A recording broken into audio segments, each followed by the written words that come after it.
여기 한국 휴게소를 보고 한 가족이 놀란 듯 뒷걸음질을 치고 있는데요. 이때 아이가 화장실이 급하다며 허둥지둥 찾고 있는데 화장실을 제대로 못 찾는 이 가족은 어떤 이유 때문에 이러고 있는 걸까요? 오늘의 사연 시작하겠습니다. 안녕하세요. 저는 뉴질랜드 오클랜드에서 환경 다큐멘터리 감독으로 일하고 있는 소피아 클라크입니다.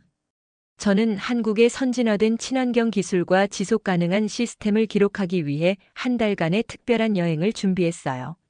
사실 이번 프로젝트는 제게 매우 특별한 의미가 있습니다.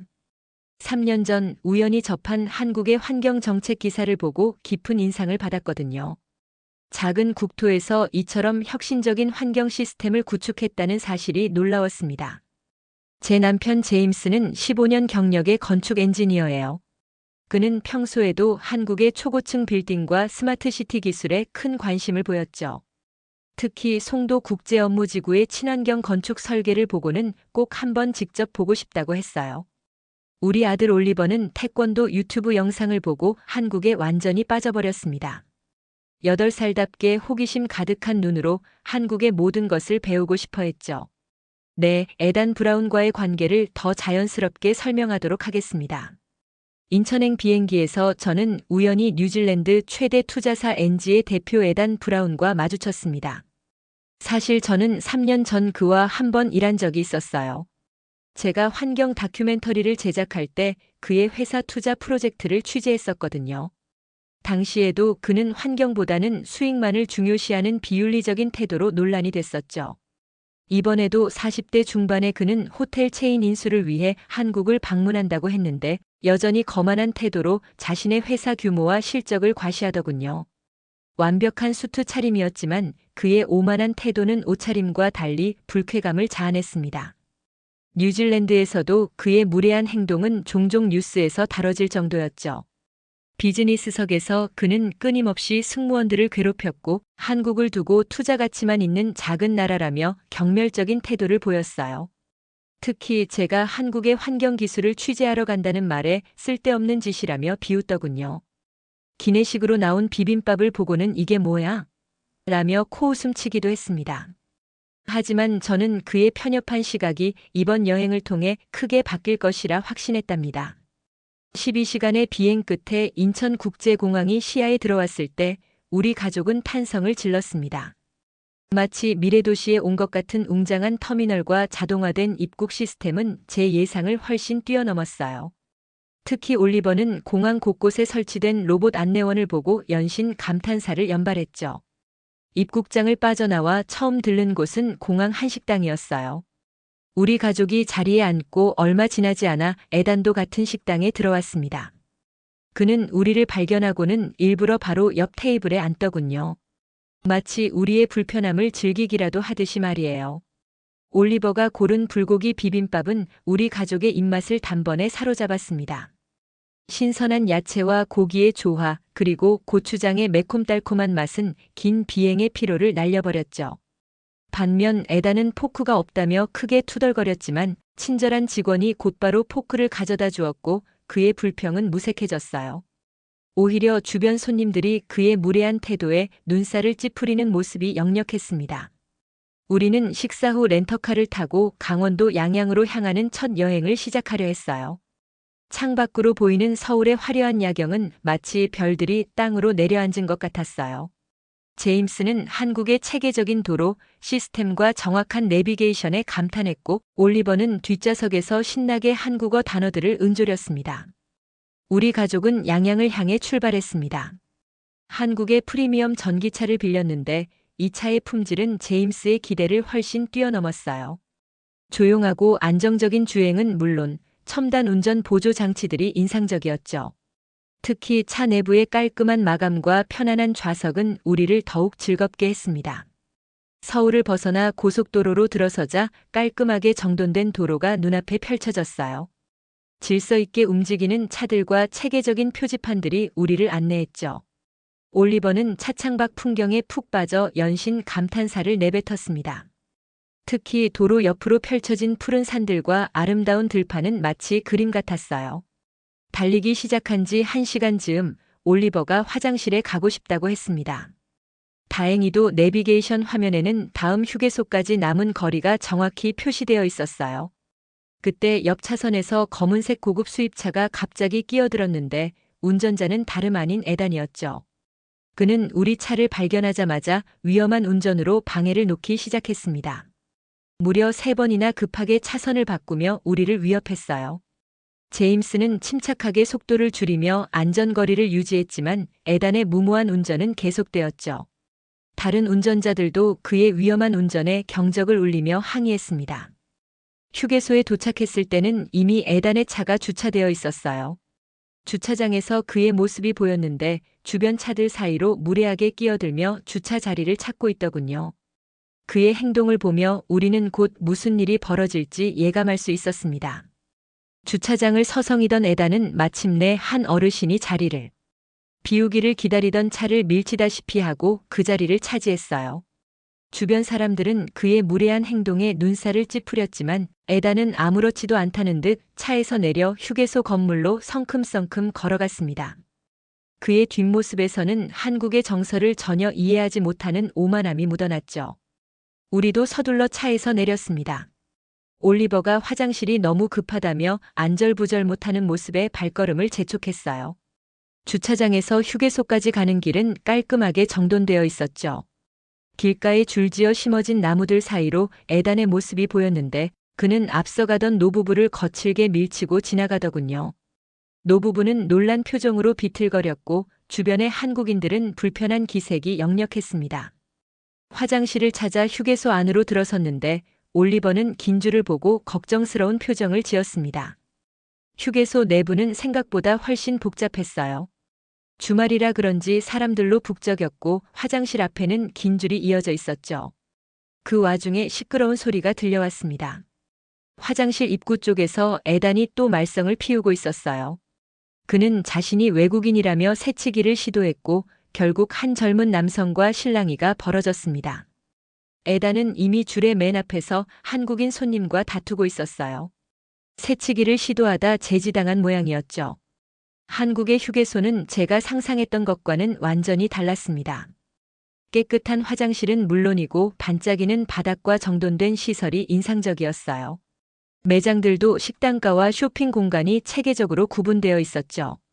심지어 수유실과 어린이 놀이터까지 갖추고 있었습니다.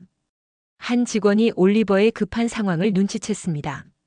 초록색 유니폼을 입은 20대 후반의 여성은 이름표에 박수연이라고 적혀 있었어요. 화장실 앞에서 발을 동동 구르는 올리버를 발견한 그녀의 눈빛은 따뜻했고 곧바로 영어로 상황을 물었습니다. 그녀는 잠시 고민하는 듯 하더니 직원 전용 화장실을 사용하게 해주겠다고 했어요. 휴게소가 붐비는 상황에서 규정을 벗어난 결정이었지만 어린아이의 급한 상황을 외면할 수 없었던 것이었죠. 박수연은 주변을 살피며 조심스럽게 우리를 안내하기 시작했습니다. 그 순간 복도 끝에서 에단의 모습이 보였어요. 그는 우리를 향해 빠른 걸음으로 다가왔고 어깨로 사람들을 밀쳐내며 앞으로 나섰습니다.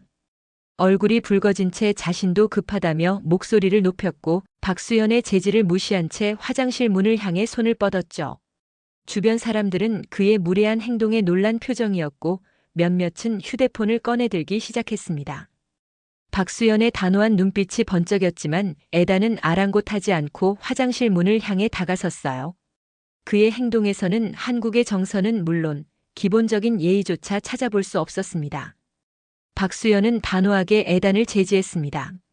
규칙을 지키지 않으면 보안 요원을 부를 수밖에 없다고 말했어요. 주변 사람들도 에단의 행동에 불만을 터뜨렸고 결국 그는 한국인들의 질서의식 앞에서 한 발 물러설 수밖에 없었습니다. 박수연의 단호한 제지에도 에단은 계속해서 상황을 악화시켰습니다. 그는 자신이 외국인이라는 이유로 특별 대우를 요구하며 목소리를 높였어요. 휴게소 안은 순식간에 그의 소란으로 가득 찼죠. 이 모습을 지켜보던 한 중년 남성이 앞으로 나섰습니다. 그는 완벽한 영어로 에단의 행동이 부적절하다고 지적했어요. 알고 보니 그는 20년간 외국계 기업에서 일한 김지훈 부장이었죠. 에단은 처음으로 당황한 기색을 보였습니다. 그때 휴게소 보안팀이 도착했어요. 그들은 신속하고 전문적으로 상황을 통제했습니다. 검은 정장 차림의 보안 요원들은 에단에게 정중하지만 단호하게 상황을 설명했죠. CCTV 영상도 있다는 말에 에단의 얼굴이 하얗게 변했어요. 박수연은 이런 소란 속에서도 올리버를 잊지 않았습니다. 그녀는 재빨리 우리를 직원용 통로로 안내했어요. 깔끔하게 정돈된 복도를 지나는 동안 올리버의 긴장한 표정이 조금씩 풀어졌죠. 밖에서는 에단이 보안팀과 실랑이를 벌이고 있었습니다. 그의 오만한 태도는 사라지고 없었고 대신 당황한 표정만이 역력했어요. 주변의 한국인들은 질서를 어지럽히는 행동에 대한 단호한 대처를 보며 만족스러운 표정이었죠. 직원 휴게실의 화장실은 놀라울 정도로 깨끗했습니다. 박수연은 올리버에게 작은 캐릭터 스티커도 건네주었어요. 그녀의 세심한 배려에 올리버의 눈이 반짝였죠. 이런 작은 친절이 한국의 서비스 정신을 대표한다는 생각이 들었습니다. 상황이 마무리되고 휴게소 본관으로 돌아왔을 때 에단의 모습은 보이지 않았어요. 보안팀의 설명으로는 그가 사과를 하고 조용히 자리를 떴다고 했습니다. 주변에 모여있던 사람들도 하나둘 자리를 떠났고 휴게소는 다시 평화를 되찾았죠. 사건 직후 휴게소는 마치 잔잔한 호수처럼 평화로워졌죠. 소란을 지켜보던 사람들은 한두 명씩 자리를 떠났고 누군가는 박수연에게 따뜻한 미소를 건네기도 했습니다. 한 할머니는 올리버의 머리를 쓰다듬으며 사탕을 건네주셨어요. 이런 작은 친절이 모여 휴게소의 일상이 다시 돌아왔습니다. 휴게소 구경에 나선 제임스는 한국의 휴게소 시스템에 감탄했어요. 음식 주문부터 받기까지 모든 것이 빠르고 정확했죠. 심지어 전기차 충전소까지 완벽하게 구비되어 있었습니다. 올리버는 휴게소 한쪽에 마련된 전통놀이 체험장에서 한국 아이들과 어울려 놀았어요. 언어는 통하지 않았지만 아이들은 금세 친구가 되었더군요. 양양으로 가는 길은 그날따라 더욱 아름다웠습니다. 창밖으로 보이는 동해의 푸른 바다는 마치 우리를 반기는 것 같았어요. 이제 휴게소를 떠나 본격적인 여행이 시작된 것이었죠. 제임스는 전기차의 성능에 완전히 매료되었다며 연신 칭찬을 아끼지 않았습니다. 특히 자동차의 조용한 주행음과 부드러운 가속은 그의 마음을 완전히 사로잡았어요. 올리버는 뒷좌석에서 휴게소에서 받은 사탕을 먹으며 즐거워했죠. 갑자기 내비게이션에서 경고음이 울렸습니다. 전방 3km 지점에 사고로 인한 정체 구간이 있다는 알림이었어요. 우리가 정체 구간에 진입했을 때 놀라운 광경이 펼쳐졌습니다. 도로공사 직원들이 체계적으로 상황을 통제하고 있었고 운전자들은 질서 있게 차선을 변경하며 협조했죠. 그때였어요. 옆 차선에서 낯익은 차가 보였습니다. 에단이었죠. 하지만 이번에는 그의 태도가 완전히 달랐어요. 그는 차에서 내려 사고 차량 운전자를 돕고 있었습니다. 휴게소에서의 일을 반성했는지 그의 얼굴에는 진심 어린 걱정이 묻어났죠. 잠시 후 도로는 다시 원활해졌고 우리는 양양으로 향했습니다. 제임스는 한국의 도로 시스템과 운전자들의 질서의식에 감탄했어요. 특히 사고 처리 과정에서 보여준 신속함과 체계성은 뉴질랜드에서는 보기 힘든 것이었죠. 양양에 거의 다다랐을 때 우리는 작은 휴게소에서 또 한 번 에단을 마주쳤습니다. 그는 이번에는 먼저 다가와 사과의 말을 건넸어요. 자신의 행동을 깊이 반성했다며 한국의 문화를 더 이해하고 배우고 싶다고 했죠. 그의 눈빛에서는 진정성이 느껴졌습니다. 결국 우리는 에단과 함께 늦은 점심을 먹게 되었습니다. 작은 한식당의 나무 의자에 앉은 에단의 모습은 아침과는 사뭇 달랐어요. 그의 뻣뻣했던 어깨는 누그러져 있었고 오만했던 눈빛은 겸손함으로 바뀌어 있었죠. 그는 젓가락을 어설프게 다루며 비빔밥을 한 숟가락 조심스레 입에 넣었습니다. 처음 맛보는 고추장의 매콤달콤한 맛에 그의 눈이 커졌어요. 이어 파김치를 맛본 그는 처음으로 진심 어린 미소를 지었죠. 에단은 천천히 자신의 이야기를 풀어놓았습니다. 그동안 자신이 얼마나 편협한 시각으로 한국을 바라보았는지, 특히 오늘 휴게소에서 있었던 일을 깊이 반성한다고 했어요. 한국인들의 질서의식과 배려심은 그의 예상을 완전히 뛰어넘은 것이었죠. 식사를 마무리하며 그의 눈가에는 작은 눈물이 맺혔습니다. 그의 변화된 모습을 보며 문화의 차이를 넘어선 진정한 이해와 소통이 무엇인지 깊이 생각하게 되었어요. 마침내 양양에 도착했습니다. 해안가 근처의 작은 호텔에 짐을 풀고 나서 해변 산책에 나섰어요. 이날은 마침 양양의 전통시장이 열리는 날이었죠. 시장 입구에서 우리는 또다시 에단과 마주쳤습니다. 이번에는 그가 완전히 달라진 모습이었어요. 현지 상인들과 서툰 한국말로 대화를 시도하고 있었고 그의 표정은 한없이 부드러워져 있었습니다.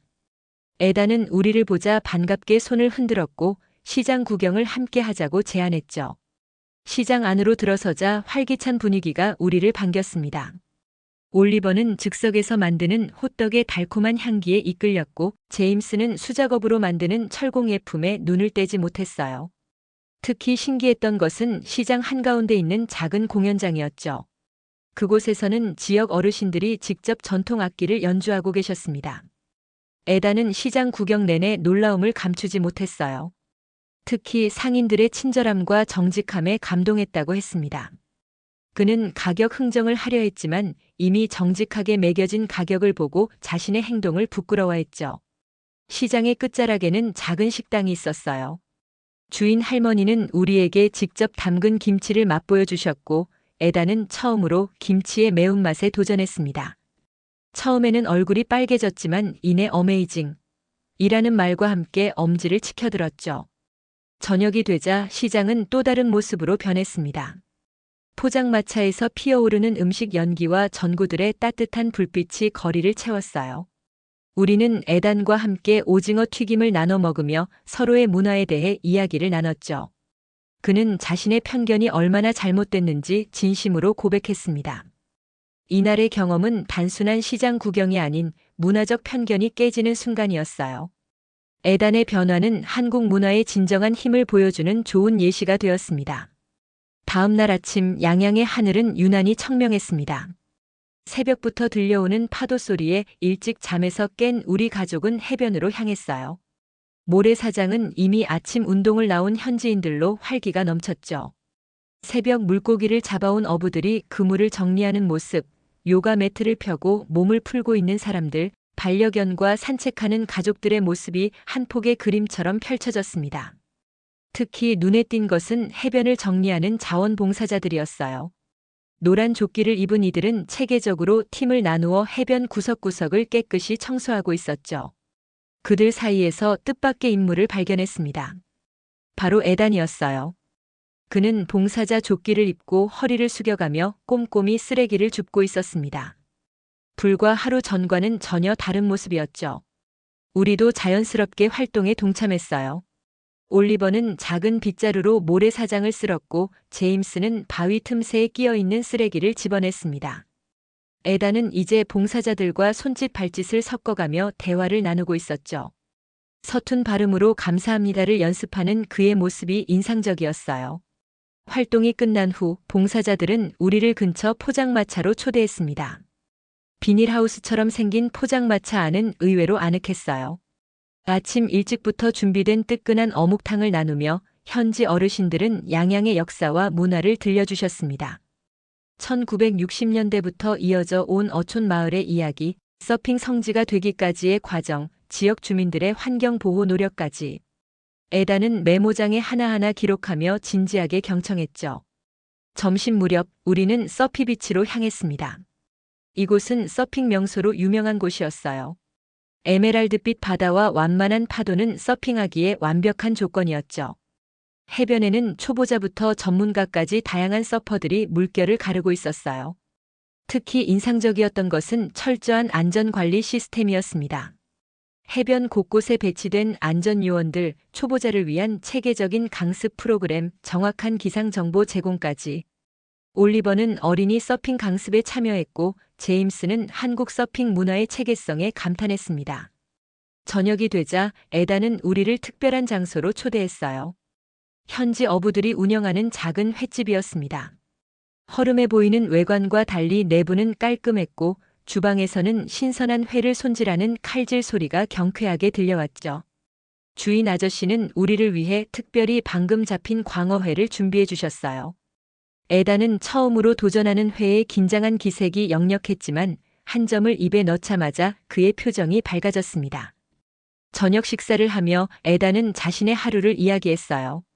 아침 일찍 바닷가를 산책하다 봉사자들을 만난 것, 그들의 헌신적인 모습에 감동받은 것, 한국인들의 공동체 의식과 환경 보호에 대한 진지한 태도를 보며 깊은 인상을 받은 것까지.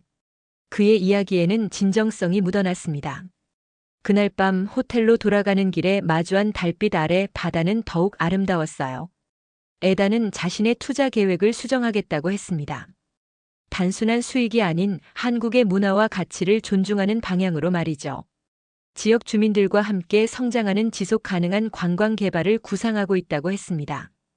에단의 눈빛에는 이전에 없던 깊이가 담겨 있었고 그의 목소리에는 진정한 존중이 묻어났습니다. 일주일이 지나고 우리 가족의 양양 생활은 더욱 깊어졌습니다. 매일 아침 해변 청소로 시작되는 일과는 이제 자연스러운 습관이 되었어요. 올리버는 서핑 실력이 눈에 띄게 향상되었고 현지 아이들과도 친밀해졌죠. 제임스는 양양의 스마트 관광 시스템에 깊은 관심을 보였습니다. 특히 전통시장의 디지털 결제 시스템과 관광정보 안내소의 AI 서비스는 그의 기대를 뛰어넘었어요. 그는 이런 시스템을 뉴질랜드에 도입하는 것을 진지하게 고민하기 시작했습니다. 에단도 크게 변화했어요. 그는 매일 아침 해변 청소에 참여하며 지역 주민들과 친밀해졌고 서툰 한국어로 대화를 시도했습니다. 특히 그가 제안한 친환경 호텔 프로젝트는 지역 주민들의 호응을 얻었죠. 태양광 발전과 해양 쓰레기 재활용 시설을 갖춘 이 프로젝트는 환경, 보호와 관광 발전을 동시에 고려한 것이었습니다. 주말에는 양양국제공항 근처에서 열린 환경 페스티벌에 참가했어요. 이곳에서 우리는 한국의 첨단 환경 기술을 직접 체험했습니다. 특히 해양 쓰레기를 활용한 예술 작품 전시는 깊은 인상을 남겼죠. 올리버는 플라스틱 병으로 만든 바다 거북 조형물 앞에서 한참을 서 있었습니다. 페스티벌의 하이라이트는 지역 청소년들의 환경 프로젝트 발표였어요. 그들은 해양 생태계 보호를 위한 다양한 아이디어를 제시했고 에단은 그들의 프로젝트에 투자를 약속했습니다. 현지 신문은 이 소식을 크게 다뤘고 에단의 변화된 모습은 지역 사회에 귀감이 되었죠. 저녁이 되자 해변에서는 작은 축제가 열렸습니다. 지역 주민들이 준비한 향토 음식과 전통 공연이 이어졌어요. 에단은 그동안 배운 한국어로 짧은 소감을 발표했고 그의 진심 어린 모습에 많은 사람들이 감동했습니다. 이제 우리의 양양 생활도 마무리 단계에 접어들었어요. 짧은 시간이었지만 이곳에서의 경험은 우리 모두에게 특별한 의미가 되었습니다. 한국의 발전된 시스템과 따뜻한 정, 그리고 환경을 생각하는 깊은 철학은 우리의 생각을 완전히 바꾸어 놓았죠. 마지막 날 저녁 에단은 자신의 변화된 삶에 대해 이야기했습니다. 그는 이제 한국을 단순한 투자 대상이 아닌 배움과 성장의 터전으로 여기게 되었다고 했어요. 그의 눈빛에는 진정한 깨달음이 깃들어 있었습니다. 에단은 뉴질랜드로 돌아간 후 크게 변화했습니다. 그의 투자 회사는 이제 환경과 문화를 최우선으로 고려하는 방향으로 선회했어요. 특히 한국의 친환경 기술을 뉴질랜드에 도입하는 프로젝트를 시작했죠. 첫 번째 프로젝트는 오클랜드의 해변 정화 시스템이었습니다. 그는 양양에서 본 자원봉사 시스템을 도입했고 현지 주민들의 참여를 이끌어냈어요. 매주 토요일마다 열리는 해변 청소에는 수백 명의 시민들이 참여했고 이는 뉴질랜드 전역으로 확산되었죠. 두 번째는 한국의 디지털 결제 시스템 도입이었습니다. 에단은 양양 전통시장의 시스템을 벤치마킹했어요. 작은 가게들도 쉽게 사용할 수 있는 결제 시스템은 오클랜드 시장의 현대화를 이끌었습니다. 현지 언론은 에단의 변화를 주목했어요. 그가 한국에서 경험한 이야기는 여러 매체를 통해 소개되었고 많은 사람들의 공감을 얻었습니다. 특히 휴게소에서 있었던 일화는 문화적 편견을 극복한 대표적인 사례로 다뤄졌죠. 에단은 한국 문화 알리기에도 적극적이었어요. 그는 정기적으로 한국 문화 강연을 열었고 한국의 질서의식과 공동체 정신을 소개했습니다. 강연장에는 항상 많은 청중이 모였고 그들은 한국에 대한 새로운 시각을 갖게 되었죠. 특히 인상적인 것은 그가 시작한 청소년 교류 프로그램이었습니다. 뉴질랜드와 한국의 학생들이 서로의 문화를 배우고 환경보호 활동을 함께하는 이 프로그램은 큰 호응을 얻었어요. 양양의 서핑 학교와 협력하여 만든 해양 환경 교육 과정은 특히 인기가 높았습니다. 6개월 후 에단은 다시 한국을 방문했어요. 이번에는 뉴질랜드 청소년들과 함께였습니다. 그들은 양양에서 2주간 머물며 한국 청소년들과 환경 프로젝트를 진행했죠. 에단의 모습은 첫 방문 때와는 완전히 달랐습니다. 그의 눈빛에는 이제 깊은 이해와 존중이 깃들어 있었어요. 에단의 이야기는 이제 문화적 편견을 극복한 대표적인 성공 사례로 자리 잡았습니다. 그의 변화는 단순한 개인의 성장을 넘어 두 나라의 문화적 교류와 환경 보호에 큰 영향을 미쳤죠. 이것은 진정한 글로벌 시민으로 거듭난 한 사람의 아름다운 여정이었습니다. 우리 가족은 다시 한국을 찾았습니다. 이번에는 다큐멘터리 촬영이 목적이었어요. 한국의 환경 기술과 문화를 세계에 알리는 특별한 프로젝트였죠. 인천공항에 도착하자 에단이 우리를 맞이했습니다. 그는 이제 한국과 뉴질랜드를 오가며 환경 사업을 진행하고 있었어요. 특히 양양에 건설 중인 친환경 호텔은 그의 대표적인 성과물이었죠. 태양광 발전과 해수 정화 시스템을 갖춘 이 호텔은 환경 보호와 관광 산업의 새로운 모델이 되었습니다. 올리버는 이제 10살이 되었고 한국어도 제법 늘었어요. 그는 양양의 친구들과 온라인으로 꾸준히 연락을 주고받았고 한국의 문화와 역사를 스스로 공부했죠. 특히 태권도에 푹 빠져 뉴질랜드에서도 꾸준히 수련을 이어갔습니다. 제임스는 한국의 건축 기술을 연구하기 시작했어요. 그는 한국의 친환경 건축 기법을 뉴질랜드에 도입하는 프로젝트를 진행 중이었고 여러 건설사와 협력 관계를 맺었습니다. 특히 스마트 시티 기술에 큰 관심을 보였죠. 양양에 도착하자 변화된 모습에 놀랐습니다. 해변가에는 태양광 패널이 설치되어 있었고 쓰레기 분리수거 시스템은 더욱 체계화되었어요. 특히 인상적인 것은 주민들의 달라진 인식이었죠. 환경 보호는 이제 그들의 일상이 되어 있었습니다. 우리의 다큐멘터리는 한국의 놀라운 발전상을 담아냈어요. 첨단 기술과 전통 문화의 조화, 환경 보호에 대한 진지한 노력, 그리고 무엇보다 사람들의 따뜻한 마음을 카메라에 담았습니다. 특히 에단의 변화된 모습은 다큐멘터리의 하이라이트가 되었죠. 마지막 촬영을 마친 날 저녁, 우리는 해변에서 작은 파티를 열었어요. 현지 주민들과 에단 그리고 우리 가족이 함께 모여 지난 1년을 되돌아보았습니다. 파도 소리를 배경으로 우리는 앞으로도 계속될 이 특별한 인연을 이야기했죠. 에단은 이제 완전히 다른 사람이 되었습니다. 그의 첫 방문 때의 오만함은 찾아볼 수 없었고 대신 깊은 통찰과 겸손함이 자리 잡았어요. 그는 한국을 자신의 제2의 고향이라 부르게 되었죠. 우리의 다큐멘터리는 전 세계적으로 큰 반향을 일으켰습니다. 많은 사람들이 한국의 발전상에 감동했고 특히 환경 보호와 문화 보존의 조화를 이룬 모습에 깊은 인상을 받았어요. 이는 단순한 영상 제작을 넘어 문화적 편견을 깨고 서로를 이해하는 계기가 되었습니다. 이제 우리는 다시 한국을 찾을 날을 기다립니다. 이곳은 더 이상 단순한 여행지가 아닌 우리 삶의 중요한 부분이 되었기 때문이죠. 한국이라는 작지만 위대한 나라가 우리에게 가르쳐준 것들은 앞으로도 오랫동안 우리 가족의 가치관이 될 것입니다. 오늘의 사연 어떻게 들으셨나요? 공감과 울림이 있었다면 구독과 좋아요, 댓글 꼭 남겨주세요. 영상 시청해주셔서 감사합니다.